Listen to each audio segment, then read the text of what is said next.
Okay, I want to talk to y'all for a second. One of the biggest things that we always tend to talk about is what are your goals? So it's like the new year, everybody's talking about what are your goals for 2020?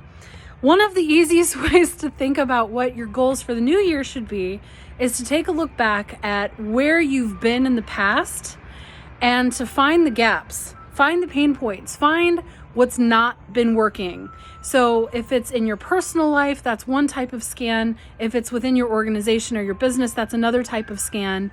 And the best way to gather information, in my experience, has been to ask the people. Ask your staff, ask your clients, ask your customers, ask your spouse.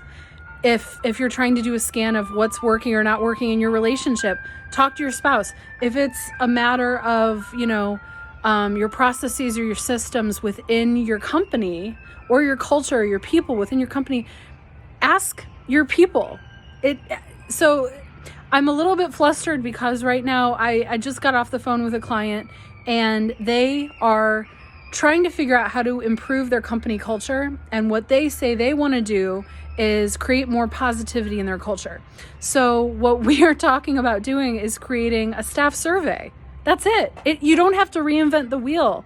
You can just ask people questions about their experience within your organization. So it's important to come up with a systematic approach, right? You don't want it to be this thing that takes all your energy and all your time. You want it to be sort of a step-by-step process, a systematic way to tap into the people that are involved.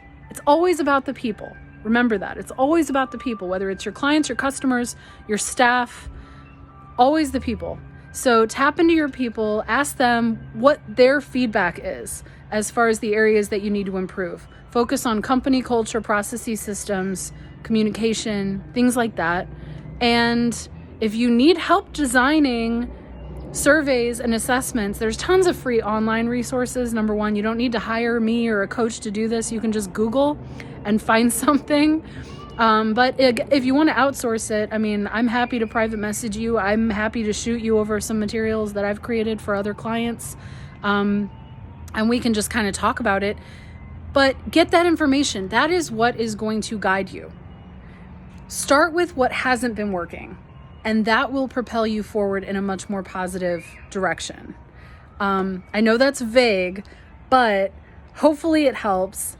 People agonize over this all the time, and that's why I'm a little bit flustered, because I had a client that's agonizing over this, and I'm like, it's not that hard. Like, let's break it down. Like, we're just going to ask your clients and customers what their experience has been. We're going to ask your staff and your employees what their experience has been.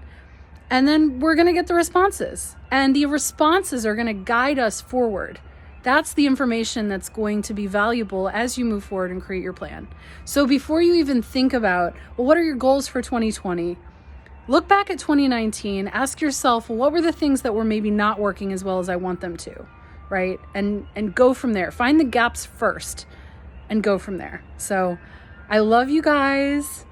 Hope you're enjoying a wonderful Monday. I'm going to go in my house now, and we'll catch y'all later. Take care.